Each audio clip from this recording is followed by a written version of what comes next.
Hi guys, it's Richard from Bagnall and Kirkwood. So today what we're going to be doing, we've got one of the BRK ghosts, Brocock, BRK, whatever they want to call themselves now. And what the customer has asked is two things. He wants us to fit a digital gauge, just to replace this, the main one for the bottle. If you really want it, you can also put one on the regulator side as well. And the other thing he's asked us to do is to make sure the gauge is pointing straight up. So this is one of the things we get a lot of people asking about. They say the gauge doesn't fit straight up and down. So what we're going to do is we're going to make sure that the new gauge that we put up there is more or less pointing straight up and down. So first of all, we'll have a new look at the digital gauge that we're going to put on. So we sell these in a pack. And we're going to be doing a special pack for the Brocock Ghost because you need a couple extra parts. So if we have a look here, this is the digital gauge. It's got a plastic cover on there just to save the face of it, but you can take that off. So turning it on and off, you just click the button there, tells you the pressure. So as you can see there at the moment, we'll go to the right side, the 0 bar. Obviously it's not attached to anything, there's no pressure there. And to turn it off, you just click it again. Actually, it'll reset it. You can hold it in there to turn it off. It'll also turn off itself after a certain length of time. So the other thing is changing the battery on it. So you just have to kind of push it through with something. Oh, there we go. And you see here's the gauge. And the battery is in here. It's just a CR2032. I'll double check that in a second. And you just push it out by putting something through that hole there. I'll just do that and we can check which battery's in it. Yeah, so we're going to do that. Battery pops out. It's a CR2032 battery. So that's the same as the battery as most of your scopes take for the illuminator. So if you've got a battery with an IR illuminated reticle, that's the same scope. So a lot of you are already going to have that in your kit bag. No, some of the digital gauges take weird batteries that are difficult to get hold of. This is something that you're probably going to have knocking about. So what we're going to do now is we're going to take the original gauge off the Ghost. So first thing we're going to do, we're going to take the bottle off the rifle.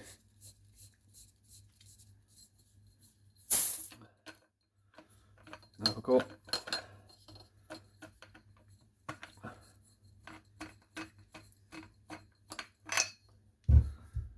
And next, you'll see there's 0 pressure on here, so remove this one.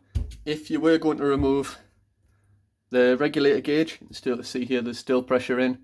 What you would be wanting to do is to basically dry fire it until that's down to 0, and then you can take it off. But we're just doing, well, we've only been asked to do just the bottle gauge. So what I've done is I've basically got a wedge tool, plastic wedge tool, and I've went around the gauge. I've already done it a little bit, and basically I've just forced that gauge up just a tiny bit using plastic, and then unscrew it off a little bit. Or this one's already a little bit loose, but on another Brocock that I've done, I had to just grip a hold of that a little bit in a soft jaw vise and pull the plastic off. So basically I'll unscrew this one and I'll show you that cover. So we'll knock that cover off. There you go, so you can see that's the cover taken off the gauge there. Brocock, you can see they're using a little bit of glue in there to keep it in. Hopefully you can see that well enough. But that's the gauge removed. I'm going to put that one side. And what we're going to do is look at that gauge. So first of all, you can see it's got this doughty seal on it. That gauge, that seal, sorry, in fact, is what's doing the sealing. So that's sitting in that indent and it's sealing across there. But the new gauge, the replacement gauge, it's got longer thread on it, as you can see there, the digital gauge. So we don't want it to seal onto that face. The other problem is, because it's sealing like that, when you screw it in, there's only one point at which it's stopping. So as we saw on this rifle, it was with the gauge upside down. So what we're going to do is we're going to put a different sealing system in here, so it's going to allow us to set up the rifle. set up the gauge so it's straight on the rifle. So what we're going to do in the packs that come with us for these Brocock digital gauges, we supply, well, first of all we supply a set of instructions, but of course nobody reads them. Next thing we're supplying is these 3 O-rings. We'll see those in a second.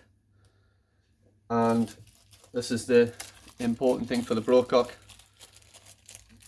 is we're putting in one of these white seals as well. So what you're going to do, take your pressure gauge, just take the inside off. I'll turn it off there just for the sake of it.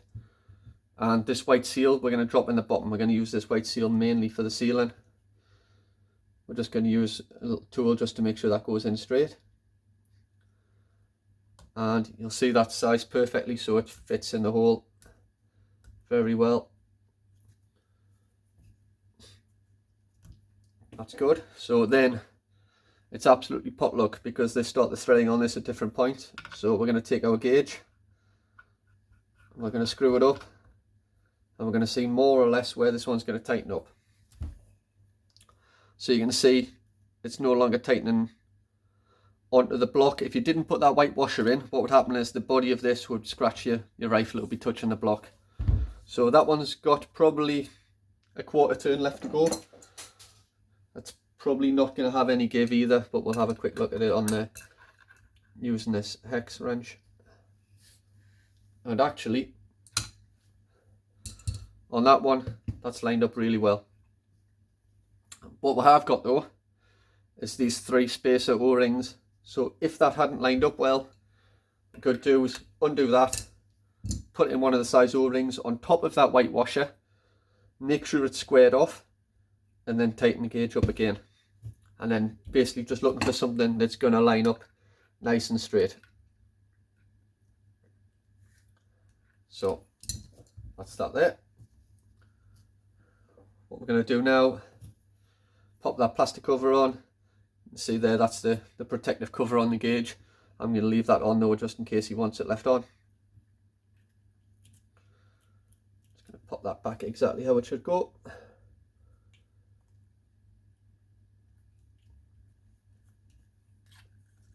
Spot on. Gauge cover on. And all that's left now is to put the bottle back on.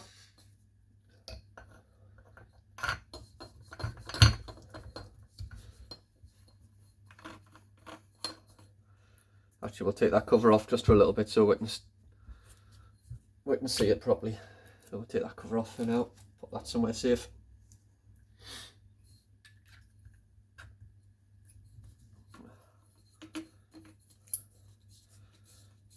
Tighten the bottle back up, not too tight. And we'll put the gauge on. You're going to see there, 136.1 bar. So next, basically what we're going to do is just make sure it's not leaking. We don't even have to put in an overnight test on this one because these digital gauges are fantastic. You're going to see if there's any leak at all. You will always get some fluctuation just due to temperature and stuff like that. But if we leave it overnight, if it hasn't changed by say more than a few bar overnight, we know it's good to go.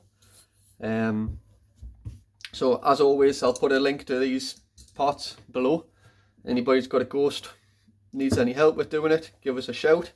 We've got a few of these gauges in, loads of the kits in are converted for a Ghost.